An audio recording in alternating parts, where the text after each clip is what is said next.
We've been studying the chart behind me. We've gone back over this. Larry, I hope you're enjoying this. And I know that Todd and Tanya out there, and they, along with others, asked me to go over this chart again. You can go back and look at it, what I did it before, but they like to have it in live time right now, yeah. So we've been doing that. We talked about eternity past when God created the heavens and the earth. The heavens and the earth were created in eternity past, not in time and space. The earth is not young, it is very old. It was created in eternity past. A lot of people become just hyper protective of the Bible sometimes, and they don't know what the Bible teaches. You know, the earth is not flat, is it? The earth isn't flat. But you got people today that believe the earth's flat. That was a concoction of Muhammad and the Catholic Church. The earth is not flat. I've been up high enough in the air where I could see the curvature of the earth. I've been out in the ocean far enough when I was over the horizon, haven't we, Marilyn? Yeah. You see this, you know that the earth is not flat. And the earth was not created 6,000 years ago either. It was created in eternity past. And in eternity past, Satan destroyed it. And then God reconstructed it in Genesis 1, and that's what it says, reconstructed. He created it in Genesis 1 and 1. Genesis 1 and 2, the earth became formless and void. And then God began to recover and reconstruct the earth, and then he put man upon it, however many thousand years ago that was. We talked about man being created in innocence, and then he fell from his innocence. He sinned. His wife sinned. He sinned. She was deceived. He sinned knowingly. That's why the curse of sin comes to the man and not the woman. We talked about the age of conscience. Do blood offer a blood sacrifice, and the earth, wickedness was upon the earth. God destroyed the earth by water. We not only destroyed the earth by water, the earth at that time was God water, or Pangea. Water was on one side of the earth, and earth. He covered the whole earth with water. Then mankind was supposed to, the flood came, and mankind was supposed to establish a God-fearing government. You kill somebody, you die. The government is supposed to protect you against other malefactors, and the government is supposed to protect you from it, from the government. Well, wickedness. They didn't scatter. They're supposed to scatter and multiply. They did not, so he divided the earth. The earth began to be divided, and the languages of the people of the earth were divided also and confused. Then we have the language is confused and the earth divided.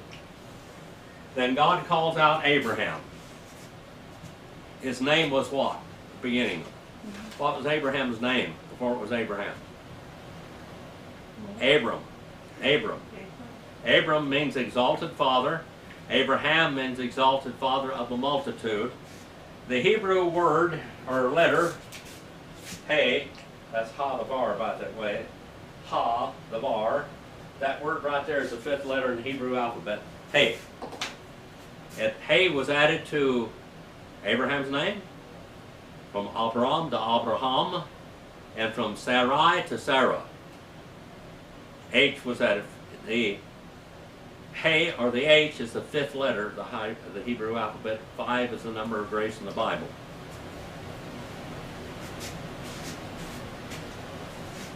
Abraham failed God. He told him to go and dwell in Canaan, and he went to Egypt and sit.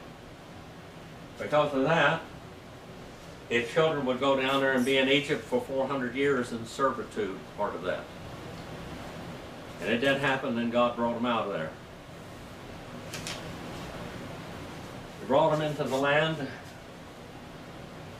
of Canaan. We have Moses taking them out, Aaron, his prophet of God, and Aaron, by the way, God finally killed him because he just wasn't fit, simple as that. He killed 2 of his sons because they were not fit to do what they were supposed to do. Then God went into the land with Joshua. Joshua. What about the name Joshua? Joshua. Joshua is Joshua in Hebrew, and it is Jesus in Greek, or Jesus in Greek and in Spanish and Latin. Jesus. Now, this Jesus or Joshua means Jehovah saves. Joshua was a type of Christ, and Joshua led Israel after Moses died into the land of promise. And then Joshua dies. Joshua dies, and then God raises up judges. We talked about basically the second to the last judge. The last time there were several judges. There was Ohiel, Ehud, Deborah, Gideon, Samuel, and Samson. And then, among all of these, the last one, basically, the hero of God was Samson. Yet he was a very imperfect man.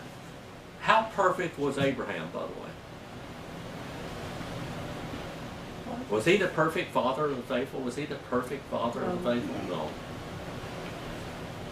How about Jacob? Jacob, I think, was even better than Abraham was in many ways. Yet, many people have him deceiving his father for his birthright. His birthright had been sold by his brother Esau. Remember, he was not the covenant. God said that he would not be the covenant son. And his wife had to manipulate him to get him to bless the right son, the correct son. There's one time that a woman had to stand in the gap. A woman had to stand in the gap with Deborah too, didn't she? She killed Sisera. She took a tent peg and drove it through his temple, right through his head. He was the enemy of God. So we have Jacob having 12 sons. Their family greatly multiplied in Egypt. Then they come back into the promised land. They carried all 12 coffins into the promised land. And they would plant those coffins and bury those patriarchs into the part of the promised land where their allotment was. Now we're going to go to the book of Samuel for a little while. And we're not going to go through everything here. This is a kind of a bird's eye view. Again, we're stopping and looking at some of the wonderful places in the Bible. Many wonderful places, but in Judges. And then we go into Ruth. Ruth. Why was the book of Ruth written? Why was the book of Ruth written? Why? So we'd know what a kinsman redeemer is. Of course, Ruth, the Moabitess, remember, she was a Moabite. That means water from the father. That's what Moab means. And that was one of,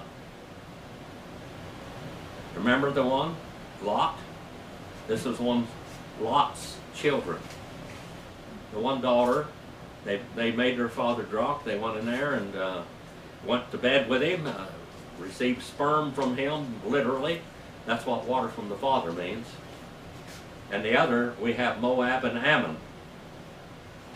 God will engraft believers into his people, into his covenant, or what we might call elect, when they follow God and believe. The book of Ruth basically tells us about our kinsman redeemer, our Goel, and that's Jesus to come.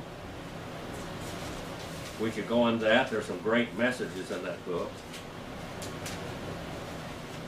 The last chapter of the book, in the 4th chapter of Ruth, Boaz took Ruth, and she became his wife. And he went in unto her, and she caught seed, literally what it says, and the Lord enabled her to catch seed and keep it. And she gave birth to a son.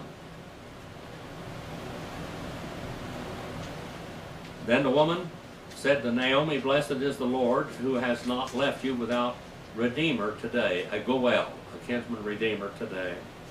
And may his name become famous in Israel. Now, by the way, when they built the temple, Solomon's temple, one of the pillars was called Boaz. Boaz. Boaz and Jacob, the two pillars. Boaz means strength. Now let's look and see what it says here about this. Naomi took the child and laid him on her lap, and she became his nurse. And the neighbor woman gave her a name, saying, A son has been born to Naomi. And so they named him Obed. And his father he is the father of Jesse, the father of David, King David. Look at this. By the way, this goes right back. This is the lineage that goes all the way back to Adam. We are children of the first Adam, but we are redeemed by the second Adam in the Bible, Jesus. Now these are the generations of Perez. To Perez was born Hezron. To Hezron was born Ram. And to Ram was born Amminadab. Amminadab was born Nahishon. And to Nahishon was Solomon. And Solomon was born to Boaz. And to Boaz Obed. And to Obed was born Jesse. And to Jesse David the king. David the king. The Bible keeps using imperfect people to carry out his will. That makes me feel a lot better. Does it make you feel better? It ought to make all of us feel better. I don't care how righteous you think you are out there. We're all saved by grace. For in grace you're having been saved through faith. And that didn't come from you either. The faith doesn't come from you. The faith is a gift of God. Just like the H, the fifth letter of the Hebrew alphabet in Abraham and Sarah. We're saved by grace. Now, in the book of Samuel, Samuel is a pretty important person in the Bible. And his mother was barren. And when you're barren, you get to die young. Because when you get older, you don't have any way to make a living. When you get old and decrepit, then you die. Because you starve to death, basically. Unless you have somebody to take care of you. They had to really be able to trust their children.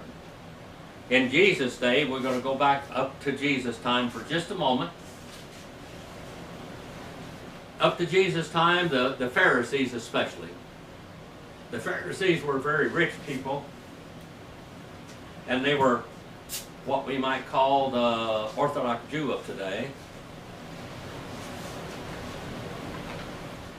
And they usually had money, and they had wealth, and they had power. Kind of like the politicians today. They don't like to turn loose of that power. They enrich their families. We had a couple of presidents, well actually several presidents, let me name some of them, that were rich. One of the richest presidents we ever had was George Washington. Another rich president that we had was Teddy Roosevelt. They were wealthy. And then Franklin Roosevelt. And then John Kennedy. And then Donald Trump. These people did not get rich off of American society. They were not leeches, political leeches. These people were rich already, and you'll see that they were the greatest presidents also. They were the greatest presidents. because they weren't in there to build up a fortune, a dynasty, so to speak. Well, we had one president that was a slave, a former slave. Can you name that one? Andrew Johnson. Andrew Johnson was a runaway slave. He was a white runaway slave, but he was a runaway slave. He tried to buy his freedom from his master, but as far as I know, up until the end of his life, he still had a warrant out for him to be arrested and taken back to servitude. We have Samuel now. And it says here, Elkai, her husband, said to her, Hannah, why do you weep? And why do you not eat? And why is not your heart sad? Why is your heart sad? And I'm not better to you than 10 sons. And Hannah rose after eating and drinking in Shiloh. Now Eli, the priest, was sitting on the seat by the doorpost of the temple of the Lord. And the temple of the Lord was not the temple as we see Solomon's temple. That's the house of the Lord, basically. Temple there means dwelling place. And she greatly distressed and prayed to the Lord and wept bitterly and made a vow to the Lord, O Lord of hosts, O Jehovah Sabaoth, if you will indeed look upon the affliction of your maidservant, remember me, and not forget your maidservant, but will you give your maidservant a son? And then I'll give him back to you, Lord, all the days of his life, and a razor shall never come upon his head. Now, a razor shall never come upon his head. What does she say when she meant that? What does she mean when she said that? A razor shall not ever come upon his head. A haircut. Was Jesus a Nazarite? Was Jesus a Nazarite? No. No, he wasn't a Nazarite. He got haircuts. Several people in the Bible were Nazarites, which was a volunteer priest. One of the most famous ones, we just covered him. What was his name? What was the one that finally got a haircut and then lost all his power and strength? Samson. He was a Nazarite from his mother's womb. That was the only oath that he actually kept. And when he finally told Delilah that my strength lies in my hair, basically my vow as a Nazarite to God, they cut his hair off and they whipped him. They poked his eyes out and they made a slave out of him. But his hair grew back. Now, she says here that I'm going to make my son be a Nazarite from his birth. He's going to be separated for God. A razor shall never come upon his head. Came about that as she continued praying before the Lord, that Eli was watching her mouth. As for Hannah, she was speaking in her heart, only in her lips were moving. But her voice was not heard. So Eli thought that she was drunk. She's drunk. Did they get drunk at that time? Did people get drunk on wine? Well, sure they did. People drank wine. Wine made them merry. Then Eli said to her, how long will you make yourself drunk? Put away your wine from you. But Hannah answered and said, no, my Lord, I am a woman oppressed in spirit. I have drunk neither wine nor strong drink, but I have poured out my soul before the Lord. Eli answered and said, go in peace. May the God of Israel grant you your petition that you have asked of him. And in due time, it says down here in verse number 20, after Hannah had conceived, she gave birth to a son. And she named him Samuel. Samuel means what? That means heard of God. God heard her. Samuel. Shema. El. God heard. because I have asked of the Lord. Then the man Elkanah went up with all his household. But Hannah did not go up, for she said to her husband, I will not go up until the child is weaned. And then I will bring him, and he may appear before the Lord, and stay there forever. She's going to take her son after she weans him now, and he's going to stay in the house of the Lord forever. And he's going to be a servant to Eli. Now, finally, God is going to use Samuel.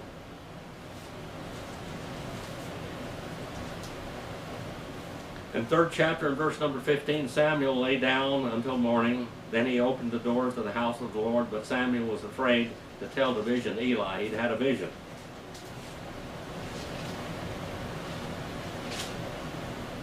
And Samuel grew up, and the Lord was with him, and let none of his words fail. And all Israel from Dan to Beersheba knew that Samuel was confirmed as a prophet of the Lord. Samuel the prophet. Now, God tells Samuel to anoint the first king of Israel. First king of Israel was not God's choice. It was Israel's choice. Did you know that? The first king of Israel was not God's choice. Israel said, let us have a king like all the other nations.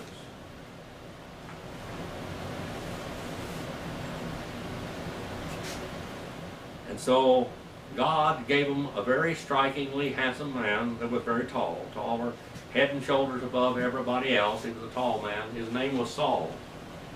Saul.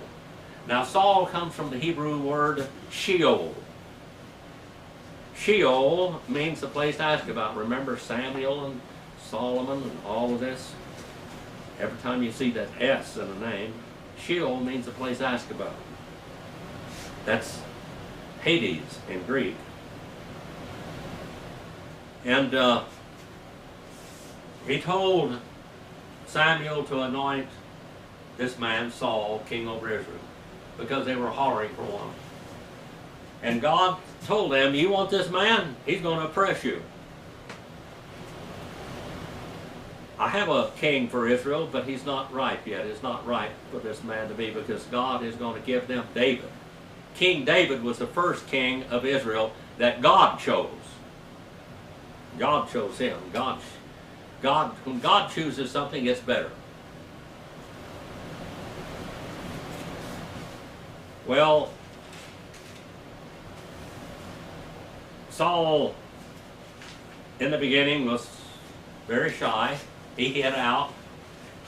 Then he became very proud after he got his place of authority. As we see in politicians today, they become very proud, very powerful. And so was Saul. And Saul tried to appear very religious, but he was more superstitious than religious. And I told people over the last 50 years of my ministry, don't be superstitious, be religious.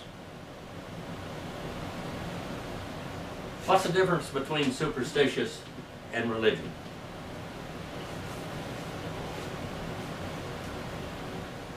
Well, many religions are religions of superstition. Catholicism is a religion of superstition. Catholicism is a religion of idolatry in all reality. Mormonism the same. Islam is really, really, really full of superstition. They don't even have the right God either, do they? Well, Solomon was superstitious. Superstitious. He knew the Lord, but his religion was not right with God. He decided one time that he was going to offer a sacrifice to the Lord when the Lord had a priest to offer the sacrifices. Not him. But he was going to be a big shot. He was going to offer sacrifices. not only that, but when God told him to go out and wipe out a whole town because of problems there with animals and everything, he was supposed to kill the animals and all because they were full of disease. Samuel came up and he said, Saul, I hear the bleating of sheep and goats. Why? Oh, well, I chose the best of them. I decided I was going to make a sacrifice. Well, Samuel told Saul, Saul, the kingdom is going to be rent from your hands. And God will find a man that loves him. And then we begin to see the man come up. Saul was so superstitious one time and so afraid he wasn't going to go out to battle that the Lord was not answering him anymore. He wasn't answering through prophets or anything else. And Samuel had died. And this is the end of this message right here. What did Saul do that so incited God to so much anger? What did he do? Remember, he's superstitious. God wouldn't answer him, so he goes out and starts looking for a witch. A witch. Now, white witches, black witches, whatever you want to call it, all witchcraft is witchcraft.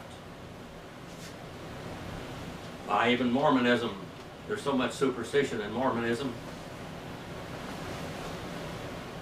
They all think they can, all men think they can go out, if they're a good Mormon, they can go out and start another universe, another galaxy out there and people it, just like Adam God did. That's superstition, and it's ancestor worship too.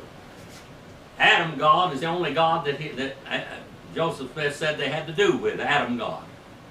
He was the only God. He was the God of this world. Adam was just a man, and Adam's a sinner, by the way. We inherit the sinful, infected blood, tainted blood of Adam when we're born, when we're conceived, actually. Well, Saul went to the witch of Endor, and she's afraid of Saul. You know why? Because Saul said all the witches would be executed. They'd all be burned. They'd all be executed. But now that God's not answering, he's got to have some witch or something to tell him what to do. He's superstitious. So he goes to her and he said, bring me up Samuel. And God overruled. Now, you know, the witches and all these seances thing, they're all demonic. They are demonic. Well, in this demonic episode here that we're going to have, she's going to call upon her what we call familiar spirit, familiar demon.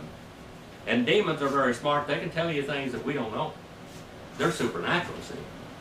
And so she would deal like this, just like Acts 16:16, with that maiden there, with the spirit of a Pythona, of a great snake, of Satan.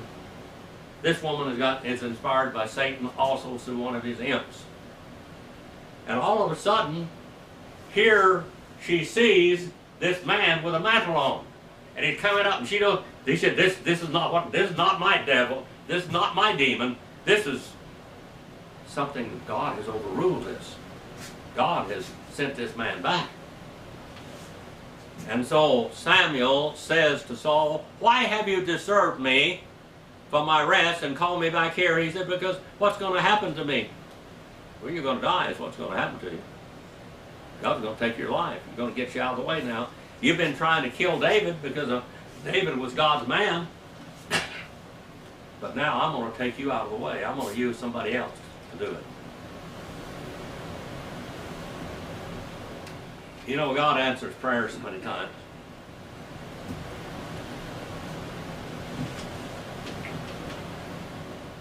Yesterday, our former president, Donald John Trump, was almost assassinated. If he hadn't turned his head when he did, he would have died. But I believe in the providence and prayers of God. Millions of people were praying for that man. Now, he might be able to be killed. You know, Marilyn said I'm untouchable because I teach God's Word, I love God and everything, and I've faced death many times from the last 50 years of this ministry. But I am terminal. I'm going to go one of these days. I'm going to keep on preaching until I can't do it anymore. And I think Donald Trump has got something else to do. God's got a job for him. That's what people have said to me when I faced death so many times with the propane poisoning, with arsenic and mercury, all the different things, cancer, everything that I've had. I just come on through it. Hard to kill.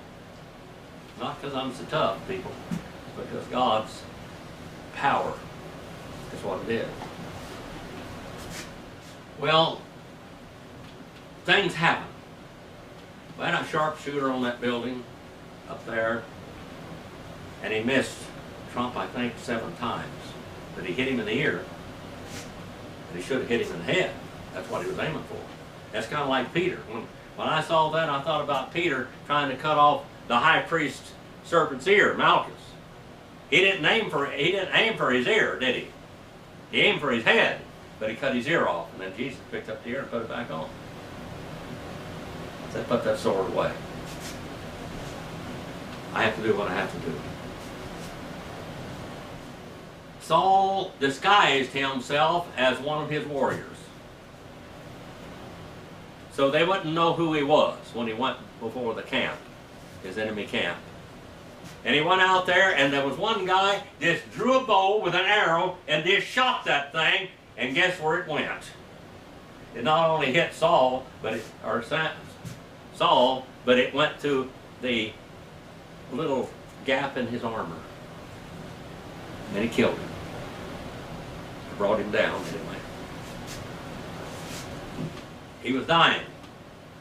That random shot was going to bring death to him because he said, fall upon me, kill me. Well, there's one time says Saul fell upon his own sword, and another one said that his servant killed him because he told him to kill him.